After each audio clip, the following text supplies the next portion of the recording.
तो जय श्री राम सभी व्यूअर्स को। आप देख रहे हैं the silent change podcast channel for youth by the youth. अभी हमारे साथ एक ऐसी अनसंग हीरो हमारे बीच में है शुभम जी। शुभम जी के बारे में मैं कुछ चीजें बताना चाहूंगा। ये कैसे मैं तो इनको हीरो ही बोलूंगा। एक ऐसे हीरो हैं जो कि हमेशा अग्रेसर रहे हैं किसी भी प्रॉब्लम स्टेटमेंट के लिए। समाज की जब बात आती है तो मेरे हिसाब से जिस एरिया में मैं रहता हूँ इनसे बेहतर कार्यकर्ता, इनसे बेहतर जो युवा है वो मैं नहीं देख सकता। बहुत बहुत स्वागत है शुभम जी आपका हमारे इस चैनल पे। आपने हमें इस लायक समझा कि आप यहाँ पे आए, कि आप ही अपने बारे में बताइए और अपनी लाइफस्टाइल आपका कैसा रहा है, आप कहाँ से बिलोंग करते हैं, क्या क्या स्ट्रगल्स जो हैं आपने झेली हैं, एक एक करके अगर आप व्यूअर्स के सामने वो रखना चाहें तो। नमस्कार लक्ष्य जी। नमस्कार। मैं मूलतः सुचेतगढ़ बॉर्डर का रहने वाला हूँ और अभी जम्मू में निवास है। और बाकी ये है कि किसान परिवार के हैं। मेरे पिताजी का यहाँ एक डेयरी फार्म था, छोटा सा डेयरी फार्म था नानक नगर में। तो काफ़ी वहाँ पे नुकसान होता, तब हम छोटे थे, बाल थे जी, तो काफ़ी नुकसान हुआ हमारे, काफ़ी मवेशी मर गए और उस कारण से थोड़ा सा हर चीज़ में हमें दिक्कत आई। मतलब होता ही है जब कुछ परिवार, कुछ बच्चे होते हैं जो सक्षम परिवारों से होते हैं और उनको सब सुविधा मिल जाती है। बिल्कुल। और हमारा ये था कि डेयरी फार्म में नुकसान हो गया काफ़ी ज़्यादा। काफ़ी छोटे थे, स्कूल लाइफ में भी मतलब जैसे स्कूल में बच्चे पढ़ते हैं तो वहाँ ट्यूशन फीस से देते हैं, तो कभी कभी ऐसा होता था कि ट्यूशन फीस भी नहीं हम लोग दे पाते थे। मतलब बहुत सारी ऐसी दिक्कत आती थी, पर ये था कि संघर्ष करते करते हमारे माँ बाप ने बहुत हमें सपोर्ट किया। जैसे भी स्थिति थी उसको संभालना मेरे माँ बाप ने हमें सिखाया। और बाल्यकाल में मतलब शाखा भी जाना हुआ, किसी माध्यम से ट्यूशन पढ़ते पढ़ते संगठन के टच में आया। एक अपना संगठन है हमारा राष्ट्रीय स्वयंसेवक संघ, वहाँ भी संपर्क में आया, तो वहीं से भी संघर्ष करने की थोड़ी सी एक आदत बन गई। बिल्कुल। आपने, मैं पहले तो सल्यूट करना चाहूँगा वैसा को कि इतने संघर्ष के बावजूद एक ऐसा व्यक्ति जो कि तब भी बावजूद इतने सारे संघर्ष अपनी ज़िंदगी में लेते हुए समाज के लिए हमेशा अग्रेसर रहता है। तो एक तो भाई साहब बहुत बहुत धन्यवाद आपका कि आप हमारे चैनल पे आए। दूसरी बात है भाई साहब, आपने बात रखी राष्ट्रीय स्वयंसेवक संघ की और आपने बात रखी शाखा की। तो कुछ हमारे जो व्यूअर्स हैं वो ऐसे होंगे जिनको शायद से पता ना हो कि राष्ट्रीय स्वयंसेवक संघ क्या है या फिर जो शाखा है वो क्या होता है। तो अगर आप थोड़ा सा बताना चाहें हमारे व्यूअर्स को। हाँ, ये तो जरूर, ये बताना ही है, हमारा ये सौभाग्य है कि हम आपने ये प्रश्न पूछा। राष्ट्रीय स्वयंसेवक संघ हमारे मतलब जैसे हमारे भारत के मूल निवासी हैं, संघ एक हमारा एक बहुत बड़ा वृक्ष है। बिल्कुल। और संघ परिवार में होने का हमारा एक परम सौभाग्य है, क्योंकि हम जाट परिवार से हैं, पंजाबी कल्चर है हमारा, और हम लोग ज़्यादा पूजा पाठ कर नहीं पाते क्योंकि किसान फैमिलीज हैं और इतना ज़्यादा पूजा पाठ नहीं हो पाता है। पर संगठन में रहने के कारण बहुत सारे अपने सनातनी भाई बहनों से बातचीत होती है और हमें हमारा लाइफस्टाइल बदल गया। और मतलब कुछ संस्कार पेरेंट्स के होते हैं, कुछ संस्कार संगठन के भी हैं। बिल्कुल। तो बहुत सारे संस्कार ऐसे थे कि हमें मर्यादा में रहना आ गया नहीं, क्योंकि जट परिवार है, कल्चर वैसा है, तो कुछ कभी कभी अपशब्द भी बोलना पड़ता है, कभी कभी माहौल वैसा बन जाता है। पर संगठन ने हमें मर्यादा में रहना सिखाया। अपशब्द जो भी, जैसे कई लोग बोलते हैं उसको गाली गलौज बोलते हैं, पर वो भी अपशब्दों में कैसे हमें नियंत्रण रखा जाता है, तो ये संघ परिवार में रह करके मैंने सीखा। बहुत बढ़िया। अब ये तो बात होगी राष्ट्रीय स्वयंसेवक संघ की। अब राष्ट्रीय स्वयंसेवक संघ की शाखा, वो क्या होता है? शाखा मतलब इसका अर्थ क्या है? तो उसके बारे में अगर आप जो है वो थोड़ा बताना चाहें। शाखा का मैं यही सरल भाषा में कहूँगा कि जब मैं जुड़ा, मेरा अपना छोटा सा अनुभव बताऊँगा कि तब मैं सेकंड क्लास में पढ़ता था, छोटा सा ही था, तो 2005 की बात है। तो तब मैं ट्यूशन जाता था। ट्यूशन से ही मतलब ट्यूशन जाते जाते ही ट्यूशन वाले सर ने मुझे थोड़ा सा डांटा। और डांटा तो बच्चों को कोई भी डांटे बच्चे डर जाते हैं, क्योंकि उम्र के हिसाब से बच्चों में वैसा होता है। तो वैसे ही जाते तो उधर शर्त जिस जगह ट्यूशन पढ़ता था उसी की बैक साइड पे मैंने शाखा देखी। शाखा लगी थी, भारत माता के जय घोष लग रहे थे। इधर मेरे शिक्षक ने मुझे ठीक ठाक डांटा, उधर देख रहा हूँ सारे जो भी जोश में थे, तब कुछ बड़े बड़ी आयु वाले भी थे, वहाँ पे वो जोश में भारत माता के जय घोष लगा रहे थे। फिर मैं ट्यूशन से जैसे छुट्टी हुई तो मैं सीधे शाखा चला गया। शाखा जाते ही तो पता ही नहीं शाखा होती क्या है। हाँ जी, हाँ जी। ये तो अभी हमें पता है ना कि शाखा लगती, शाखा भी कोई चीज होती है। हाँ जी, हाँ जी। पर तब ये चीज नहीं थी। बिल्कुल। तब क्या था कि अभी हम लोग जब वहां में गया तो छोटा था तो वो खेलने से थोड़ा मना करते थे कि आप छोटे हो, आप खेल नहीं पाओगे, आप देखो कैसे खेलते हैं। ठीक है। फिर धीरे धीरे उनके जैसे गीत संगीत होते हैं, देशभक्ति के गीत होते हैं, बहुत सारी चीजें ध्यान में आई और संगठन ने मतलब आज हमें मतलब मानसिक सक्षम बना दिया, मतलब मानसिकता हमारी को बहुत मजबूत कर दिया है। तो ये भी एक बहुत बड़ा संघ के हम श्रेय देते हैं, क्योंकि आज अगर जो भी हैं हम संघ के कारण ही हैं। बहुत बढ़िया। तो आप व्यूअर्स को क्या बोलना चाहेंगे कि राष्ट्रीय स्वयंसेवक संघ जो युवा हमें अभी देख रहे हैं उनको उसके साथ जुड़ना चाहिए? जुड़ना चाहिए तो ये मैं कहूँगा कि जुड़ना नहीं, मतलब जुड़ना ही चाहिए, क्योंकि अगर तो अपना मानसिक विकास करना है, अपना शारीरिक विकास करना है तो संघ के संपर्क में आना ही पड़ेगा।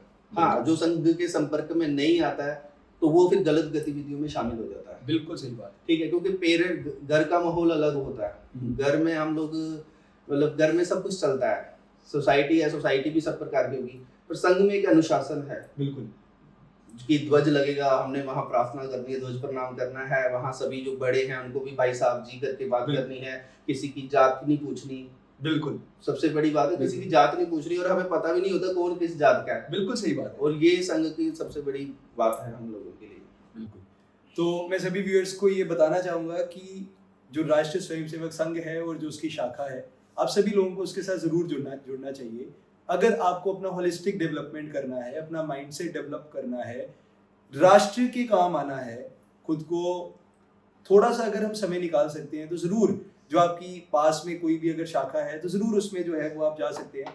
आगे विषय रखेंगे हम, लेकिन उसी के साथ साथ मैं जानना चाहूँगा, हम बात करते हैं हिंदू राष्ट्र की, अभी काफ़ी ज़्यादा बात हो रही है, तो हिंदू राष्ट्र पे क्या आपके विचार हैं, आप क्या ओपिनियन है आपका?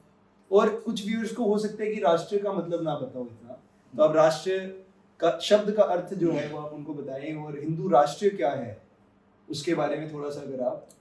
राष्ट्र हमारा ये है कि बहुत सारे यहाँ मतलब सभी प्रांतें मिल करके, मतलब सभी प्रांत मतलब जम्मू कश्मीर से लेके कन्याकुमारी तक हम सभी प्रांतों के लोग मतलब सभी मतलब अपनी संस्कृति को फॉलो करते हैं जी।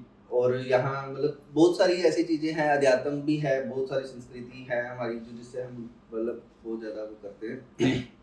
तो ये कि राष्ट्र और हिंदू राष्ट्र, राष्ट्र हो गया जिसमें सभी कम्युनिटीज का समन्वय रहता है। ओके, ठीक है। हिंदू राष्ट्र ये है कि हिंदू राष्ट्र में हमारी जो संस्कृति है, हमारा जो अध्यात्म है, इसका संरक्षण, इसकी सुरक्षा, ये हिंदू राष्ट्र तो है। इसमें हम कोई ये नहीं बोलेंगे कि हिंदू राष्ट्र कब होगा, क्या होगा, हिंदू राष्ट्र ही है। बिल्कुल। और हिंदू राष्ट्र हम बोलेंगे नहीं, हिंदू राष्ट्र हमने बनाना है, तो वो हमें आवश्यकता नहीं है, हिंदू राष्ट्र ही है।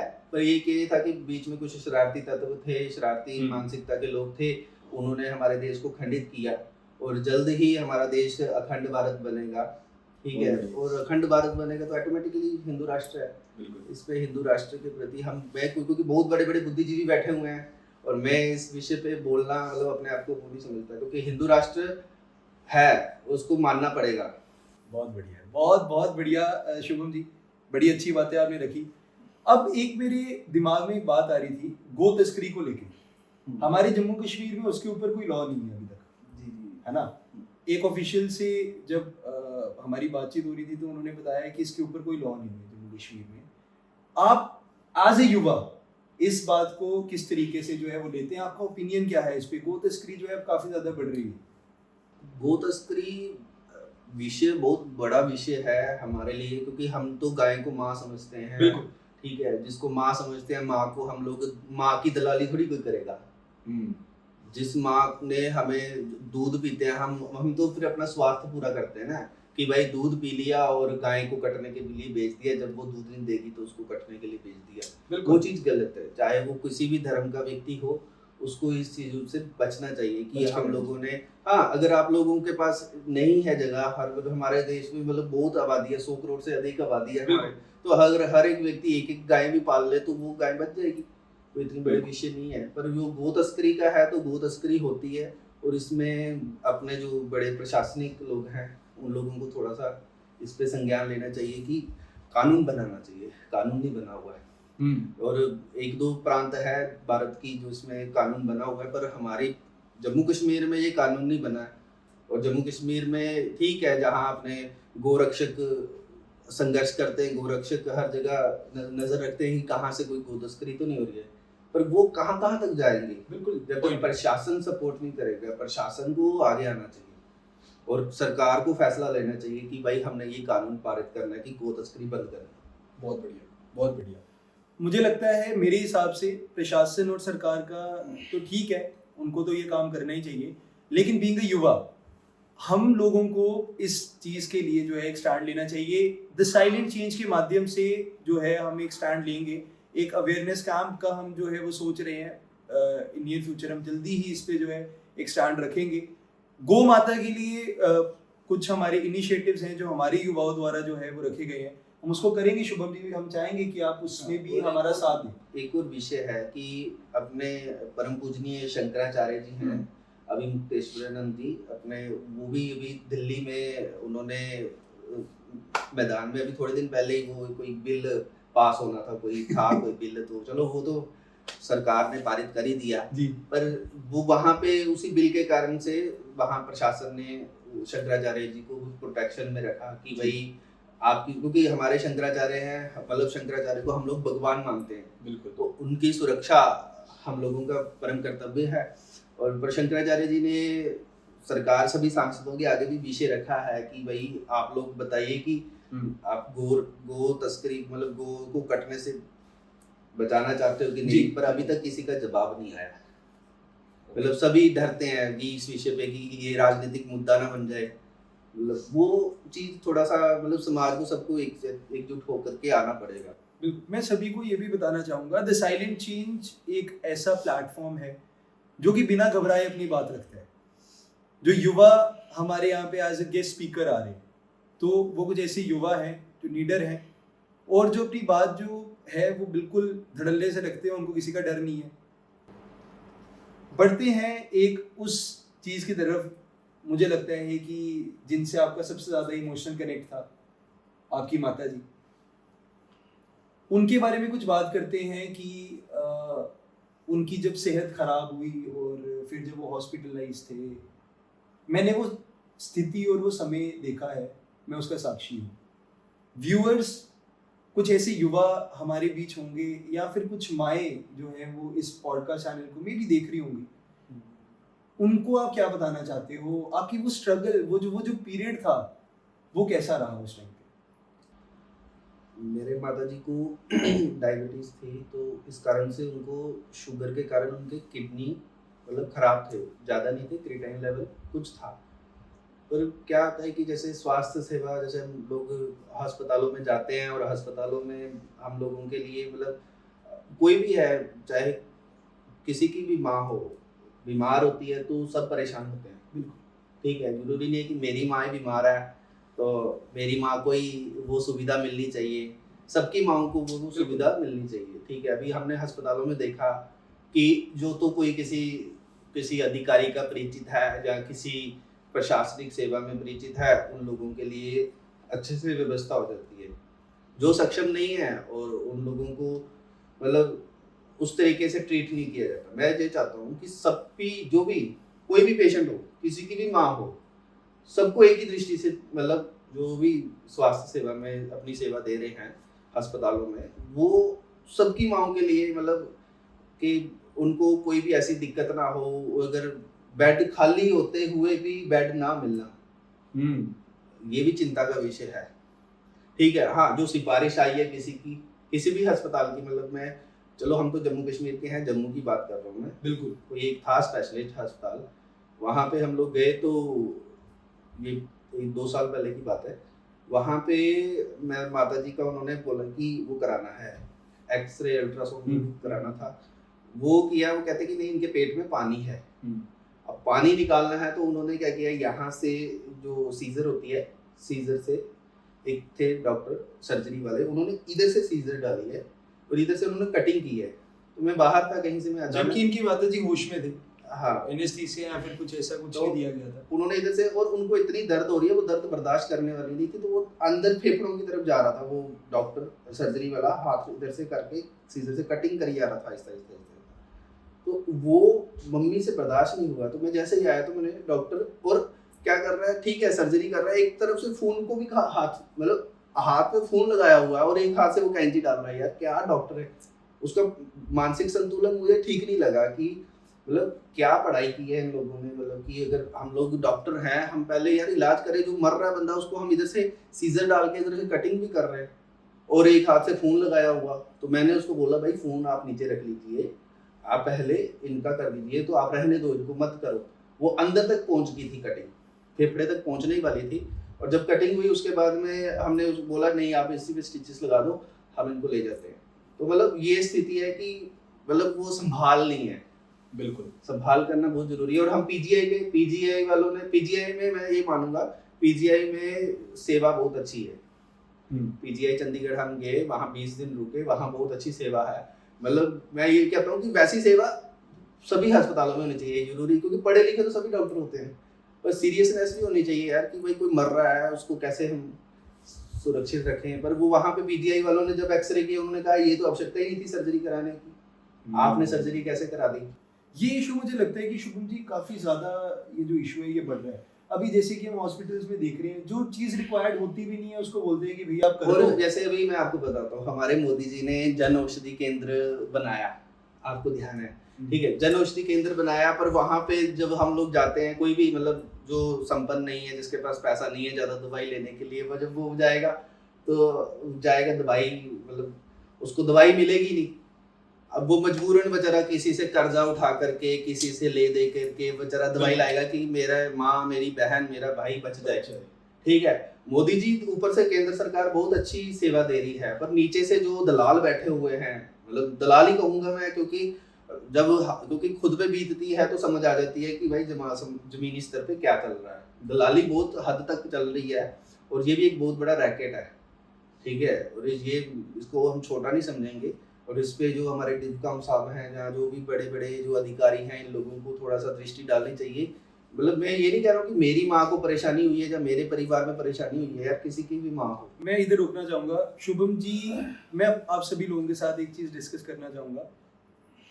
एक ऐसा समय था जब इनकी माताजी का ब्लड काफी ज्यादा जो है वो कम हो गया था, और शुभम जी का मुझे कॉल आया और इन्होंने बोला कि लक्ष्य जी ऐसे ऐसे स्थिति है, और एसएनडीएस हॉस्पिटल में थे हम शायद, है ना, शालामार में। तो इनका कॉल आया और मैं भी जो है वहाँ पे पहुँच गया था समय पे। अब मैं ब्लड देने आया, और जब वो फॉर्म फिल करते हैं तो उसमें मैं तो इनकी माताजी का नाम लिखवा रहा था, जबकि शुभम जी ने वो कटवा दिया। शुभम जी कहते कि नहीं यार, ये जो ब्लड है ये किसी और माँ को जो है उसको ज़रूरत है, मेरी माँ के लिए तो हो जाएगा, मैंने किसी और को भी बोल दिया। तो एक ऐसा व्यक्ति, मैं वही चीज़ जो है ये डिस्कस करना चाहूँगा, एक ऐसा व्यक्ति जो कि जो समाज को अपना परिवार माने, वो एक असली युवा है, जो सारे समाज के लिए जो है उसी तरीके से जो है उनकी केयर करे, वही एक असली युवा है। जो सारी माँओं को अपनी माँ माने, जो सारी बहनों को अपनी बहन माने, वही एक असली युवा है मेरी नज़रों में। और शुभम जी, मैं सल्यूट करना चाहूँगा आपको इस बात पे, सीरियसली मैं सल्यूट करना चाहूँगा। और जो बाकी मेडिकल जो हेल्थ कंडीशंस है हमारे जम्मू की, एम्स आया है, फुली कंडीशनल नहीं है अभी, लेकिन मैं ये कहना चाहूँगा कि बाकी के जो हॉस्पिटल्स हैं, जो व्यक्ति इतना सक्षम नहीं है खर्चने को, उसके लिए तो बहुत ही ज़्यादा बुरी हालत है अभी हमारे जम्मू की। और मैं इसमें मुझे कुछ मतलब संदेह नहीं है ये बात करते हुए कि सही में बुरी हालत है। आप सभी लोगों को पता ही होगा, जो कि जम्मू में इस चीज़ को देख रहे हैं, वो मेरी इस बात को नकार नहीं सकते, ठीक है।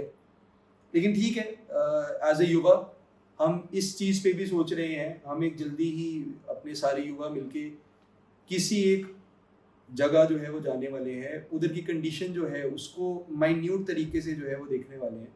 ये भी आपको बहुत जल्दी हमारे इसी चैनल में देखेगा, तो उसके लिए आप जल्दी से जल्दी इसको लाइक करें, सब्सक्राइब करें, और जो वो बेल आइकन है उसको प्लीज़ दबा दें, क्योंकि आप अगर हम कोई भी चीज़ पोस्ट करेंगे आप तक वो सबसे जल्दी जो है वो पहुँचेगी।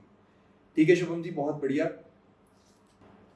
अब हम बात करेंगे शुभम जी, जब आप हरिद्वार गए थे, जी हरिद्वार में आपका एक्सपीरियंस कैसा रहा, अगर वो आप थोड़ा सा जो है वो बताना चाहें, क्योंकि हरिद्वार में आप जूना अखाड़ा के साथ एसोसिएटेड थे जहाँ तक मुझे लगता है, तो आप कैसे एसोसिएट हुए, किस तरीके से वो हरिद्वार का काम हुआ और आश्रम का काम किस तरीके से आपने किया, उसके बारे में अगर आप कुछ चीज़ें जो है वो बताना चाहें। बेसिकली हरिद्वार से पहले मैं सुंदरबनी रहा डाइवर्स, हाँ, किसी सामाजिक कार्य के से जी साथ था। तो वहाँ हरिद्वार मतलब हमारे परम पूजनीय माता जी हैं माता जी सुनीतानंद गिरी जी जूना खाड़ा से हैं और उत्तर क्षेत्र की पहली महिला महामंडलेश्वर हैं। अच्छा। और हमारा सौभाग्य है कि माँ जी के सानिध्य हमें प्राप्त हुआ सुंदरबनी में, क्योंकि सुंदरबनी में डाइवर्स रहा और सुंदरबनी में भी मतलब पूजनीय मुझे लगा माता जी का, बड़ा मतलब बहुत ही सरल और सहज स्वभाव की वो माँ है। मतलब बीच में कभी कभी भोजन भी नहीं कर पाता था तो कभी मंदिर में चला जाता था, तो माता जी कहते थे कि कभी भी भूखे नहीं रहना है, जब भी आपको आवश्यकता हो तो आ जाना। तो मैं जम्मू आ गया था, मेरे माता जी का स्वास्थ्य खराब था तो जम्मू आ गया तो जम्मू में आया तो मुझे जानकारी मिली कि हरिद्वार में आश्रम का निर्माण हो रहा है। तो वो जूना अखाड़ा के अंडर आता है, माता जी के ही आश्रम में एक निर्माण हुआ है हरिद्वार में। तो वहाँ चलो किसी को कोई बहाना ही बनता है, कोई मध्यम बनता है कि हम वहाँ जाकर के डुबकी लगा रहे हैं, सबके सौभाग्य में नहीं है डुबकी, ठीक है। और 1.5 वर्ष रहा मेरा सौभाग्य और 1.5 वर्ष में मैंने सभी एकादशी अटेंड की, सभी अच्छा। सोमवती अमावस्या अटेंड की और डुबकी लगाई और डुबकी लगा करके बहुत अच्छी अनुभूतियाँ हुई मुझे। और फिर वहाँ पे जो हरिद्वार की आपने बात की है, तो हरिद्वार में लोग जाते हैं डुबकी लगाने, पर हरिद्वार में लोगों को ये नहीं पता है कि वहाँ सिद्ध पीठ भी हैं, वहाँ सिद्ध पीठ के दर्शन भी करने चाहिए। और वहाँ सबसे बड़ी संस्था एक शांति कुंज गायत्री परिवार, बिल्कुल ठीक है, वो वहाँ भी जाना चाहिए। वहाँ अखंड ज्योति जग रही है 1925 से, बिल्कुल अखंड ज्योति मतलब कि अभी तक जग रही है और लोग वहाँ दर्शन करने जाते हैं। और मैं जब तक था मैं रोज जाता था दर्शन करने, और गायत्री परिवार से भी मैं टच में रहा, बिल्कुल जुड़ा। और गायत्री परिवार में मतलब यज्ञशाला, मतलब एक प्रकार से आपको हो कि जैसे पुराने समय में गुरुकुल होते थे, वैसे ही शांति कुंज में सभी प्रकार की मतलब पाठशाला है, यज्ञशाला है। वहाँ पे बहुत सारी मतलब गरीब परिवारों की बहन बेटियों की शादी भी वहाँ निशुल्क ही होती है बिल्कुल। और वहाँ रुकने का भी हमें मतलब निशुल्क ही मिला। मैंने देखा बहुत सारे गरीब लोग थे वहाँ, मतलब सभी देखो जो सुविधा वाला व्यक्ति है, जो सक्षम व्यक्ति है वो होटल में रुक लेगा, ठीक है। पर शांति कुंज में गरीब अमीर कोई नहीं है, शांति कुंज में सभी के लिए सब व्यवस्थाएं हैं। मैंने ये मतलब ये मुझे बहुत अच्छा लगा और वहाँ पे मेरा जाना भी हुआ। और वहाँ एक वो था क्या नाम उनका, जो निरंजनी अखाड़ा भी है वहाँ पे चंडी घाट पे, और वहाँ भी अपने एक कैलाशानंद गिरी जी हैं हमारे, जो भी महामंडलेश्वर हैं, वो आचार्य पीठाधीश्वर है निरंजनी अखाड़ा के। और वहाँ भी मंदिर में के दर्शन करने का सौभाग्य प्राप्त हुआ। बिल्कुल।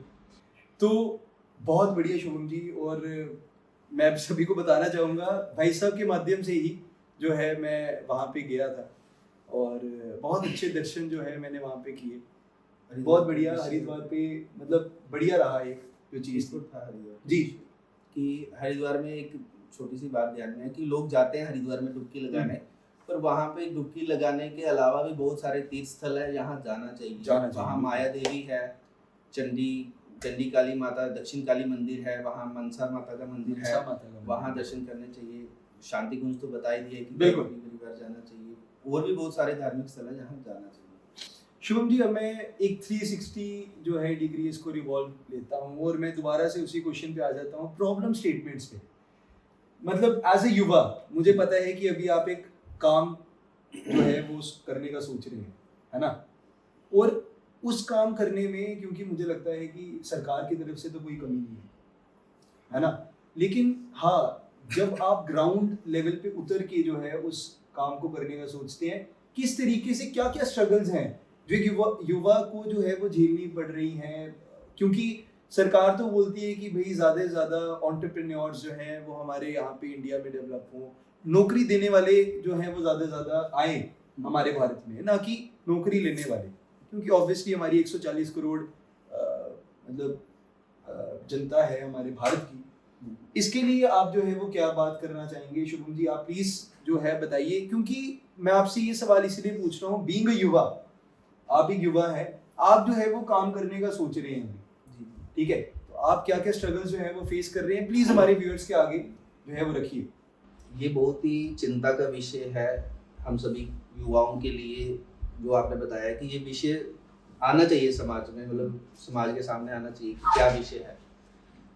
और इसमें मैं आपको छोटी सी विषय बताऊंगा कि अपने प्रधानमंत्री हैं मोदी जी, ठीक है। मोदी जी एक एज ए प्रधान सेवक हैं देश के, ठीक है। और प्रधानमंत्री किसी भी एक पार्टी का नहीं होता, प्रधानमंत्री पूरे देश का होता है, बिल्कुल, ठीक है। बिल्कुल। और प्रधानमंत्री जी ने मतलब युवाओं के लिए बहुत सारी स्कीम्स, मतलब जैसे सरकार की तरफ से बहुत सारी मतलब सब्सिडी स्कीम्स भी आती हैं कि युवा कुछ करें, नौकरी नहीं, अगर हर जगह भी इतनी आबादी है, देश की जनसंख्या है, तो सबको नौकरियां भी नहीं मिल पाती, बिल्कुल। इसी कारण से सरकार ने जो थोड़ा सा हमारे लिए एक सुविधा रखी कि भाई इनको सब्सिडी स्कीम से कुछ, मतलब जैसे HADP के अंदर 29 स्कीमें आई, तो मैंने एक छोटी सी स्कीम अप्लाई की है डेयरी, ठीक है।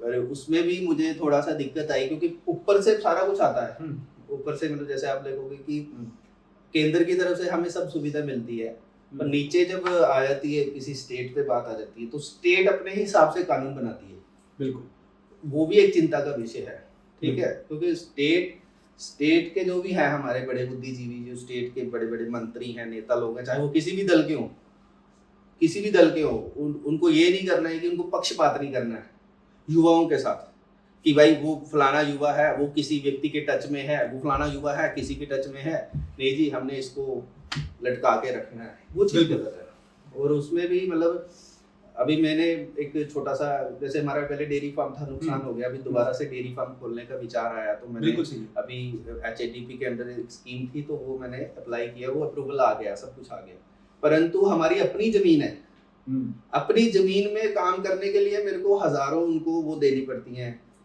डॉक्यूमेंट्स, कि भाई अपनी जमीन में भी मतलब व्यक्ति अपना काम नहीं कर सकता, ठीक है। तो वो भी चिंता का विषय है। आज की डेट में काफी सारे अपने युवा हैं, ग्रेजुएशन की हुई है, मास्टर्स की हुई है, PhD की हुई है, लेकिन वो जो है वो वेले घूम रहे हैं। अभी मैं आपको बताऊंगा, जैसे आपने बोला कि युवा है हमारे, जो भी इनको प्रॉब्लम आ रही है, अब युवाओं को क्या प्रॉब्लम आती है मैं बताऊं, कि युवा को मिसगाइड भी करने वाले बहुत लोग हैं, बिल्कुल, चाहे आप कोई भी पार्टी, कोई भी नेता लोग लगा लो, वो उनको मिसगाइड इसलिए करते हैं कि एक तो पार्टी को तोड़ देती है, मतलब अपोजिशन तो चलती है, सभी दलों में चलती है, हम तो किसी पार्टी के वो नहीं फेवर में नहीं है, ठीक है। हाँ, जो राष्ट्रीय हित में काम करेगी, हम लोग सभी युवा उनके साथ हैं, और चाहे जैसे भी सपोर्ट करना पड़े हम लोग करेंगे, पर युवाओं को मिसगाइड करते हैं। युवा क्या है कि युवा अग्रेसिव हो जाता है, क्योंकि यंग ब्लड है, ठीक है, जवानी का जोश है, तो मतलब अग्रेसिव तो बनता है ना, युवा है, तो वो थोड़ा सा नहीं, ठीक है, बहुत बढ़िया एक पॉइंट आपने रखा। अब ये जो एनर्जी है इसको चैनलाइज करना पड़ेगा, ये चैनलाइज किस प्रकार से होगी, हमें वो चीज़ सोचनी पड़ेगी, और बिल्कुल इस पे जो है वो हमें मिलके जो है शुभम जी काम करना भी चाहिए। युवाओं का एक छोटा सा विषय आया है कि अभी मेरे छोटा भाई है, वो कबड्डी खेलता है, ठीक है, वो नेशनल प्लेयर है, ठीक है। अब नेशनल प्लेयर्स के लिए अभी तक स्पोर्ट्स काउंसिल ने कोई भी सुविधा मतलब स्पोर्ट्स प्लेयर को नहीं दी है। हाँ, जो सिफारिशी है, जिसका संपर्क बड़े बड़े मंत्रियों के साथ है, उन लोगों को वो हाई लेवल पे भेज देंगे, किसी को प्रो कबड्डी में भेज देंगे, किसी को कहीं भेज देंगे, तो जो बाकी वाले का किसी खाते में नहीं है। जरूरी है सिफारिशी करानी पड़े यार। बिल्कुल, ठीक है, इस पे विचार जो है बिल्कुल करना चाहिए, और मैं गवर्नमेंट से एक अपील भी करूंगा, बीइंग अ युवा, इन सारी चीज़ों पे प्लीज़ आप फोकस कीजिए, इन सारी चीज़ों को बिल्कुल मद्देनज़र रखते हुए जो है वो काम करें। बहुत सारे युवा हैं जो बेचारे बोल भी नहीं पाते हैं, तभी एज ए रिप्रेजेंटेटिव जो है शुभम जी हमारे इस प्लेटफॉर्म पे आए हैं। ऐसे कुछ और युवा भी अभी अगले जो एपिसोड्स हैं उसमें आने वाले हैं। ये जो सीज़न है ये पर्टिकुलरली हमारे अनसंग हीरोज़ के ऊपर है, कुछ ऐसे युवा जो कि हमेशा अग्रेसर रहते हैं, कुछ ऐसे युवा जो कि जब भी सामाजिक आपदा आती है तो सबसे पहले उन्हीं का नाम आता है। और लेकिन सोशल मीडिया बायसनेस से कहीं दूर है, वो सोशल मीडिया पे इतने एक्टिव नहीं होंगे, लेकिन हाँ, एक दिल से देशभक्त युवा जो है वो आपको इस चैनल के माध्यम से देखने को मिलेंगे। और बहुत बढ़िया बातें जो है वो शुभम जी आपने रखी। अब एक आखिरी सवाल पे हम चलेंगे, एक आखिरी उस चीज पे चलेंगे जो कि इस पॉडकास्ट चैनल की जान है। युवा बहुत सारे हमारे इस चैनल को जो है वो देख रहे हैं। आप युवाओं को एक क्या मैसेज, एक स्ट्रॉन्ग मैसेज देना चाहोगे कि उनकी सोच, एक जो हम बोलते हैं कि यार एक विजनरी युवा होता है, एक ऐसा युवा जो कि मतलब एक विजन रखता है अपने दिमाग में, जो उसकी सोच जो है वो कैसी होनी चाहिए, वो युवाओं को प्लीज आप बताइए। आपकी सोच कैसी है, आप प्लीज युवाओं को बताइए इस चीज का। मेरी सोच तो ठीक है, जो हमारे संस्कार है वैसी सोच है, पर मैं यही युवाओं को यही छोटा सा आग्रह करना चाहूँगा कि युवा हमारे जितने भी हैं, चाहे पढ़ रहे हैं, चाहे कोई काम काज कर रहे हैं, कुछ भी कर रहे हैं, मतलब बहुत सारे ऐसे युवा हैं जिन्होंने बहुत बड़ी डिग्रियां भी कर रखी हैं, बिल्कुल, पर वो बेचारे अभी घर पे बैठे हुए हैं किसी कारण से, ठीक है। और जिनको यहाँ नौकरियां नहीं मिलती वो बेचारे विदेश भाग जाते हैं और जमीनें गिरवी रख के, ये भी चिंता का विषय है, जमीनें गिरवी रखते हैं और बाहर भी विदेशों में भी सबको तो काम नहीं मिलता है, वो वहाँ भी खज्जल होते हैं बेचारे, बिल्कुल, यहाँ भी खज्जल होते हैं, वो जाएंगे किस खाते में जाएंगे।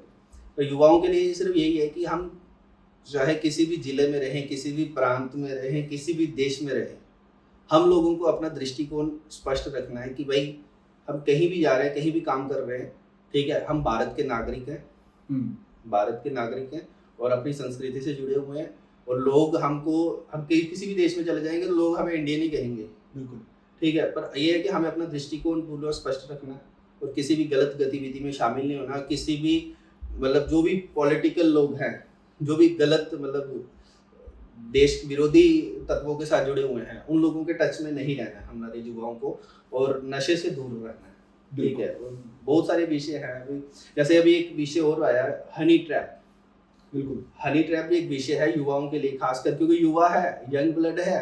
और हनी ट्रैप क्या होता है कि अब बच्चे हैं आपस में मस्ती करते हैं, दोस्त कहता है यार ठीक है मुझे फॉरेन से फोन आया, कोई है किसी मैडम का फोन आया, चलो जी अभी वो कॉल करते हैं, तो वो बच्चे हैं, इतनी समझ नहीं है, इतनी मैच्योरिटी, क्योंकि उम्र के हिसाब से मैच्योरिटी बढ़ती है, जब तक धक्के नहीं खाएंगे मैच्योरिटी कहाँ से आएगी। और ऐसे बहुत सारे हमारे युवा किसी चक्रव्यूह के शिकार हो जाते हैं। उनको भी यही कहूंगा कि हनी ट्रैप से भी बच के रहें, कि जैसे सोशल मीडिया है, अब ये एआई का जमाना है, ठीक है, हमारी बहनें भी, जो हमारी बहनें हैं जितनी भी, उन बहनों को भी सुरक्षित रहना है कि सोशल मीडिया पे थोड़ा सावधानी से ही सब कुछ कार्य करें, जो भी अपना इंस्टाग्राम चलाना, जो भी चलाना चलाइए, पर थोड़ा सावधानी से, ताकि उसमें कोई दुरुपयोग ना कर पाए। बिल्कुल, ठीक है, बिल्कुल। तो अंत में मैं यही बोलना चाहूँगा, प्रतीक्षा नहीं, निरंतर प्रयास, निरंतर प्रयास जो है वो हम करते रहेंगे, इसी प्रकार से आगे जो है बढ़ते रहेंगे, इसी प्रकार से कुछ ऐसे अनसंग हीरोज जो हैं वो हमारे इस पॉडकास्ट चैनल पे आते रहेंगे, आपको मोटिवेट और इंस्पायर जो है वो करते रहेंगे। जय श्री राम, भारत माता की जय।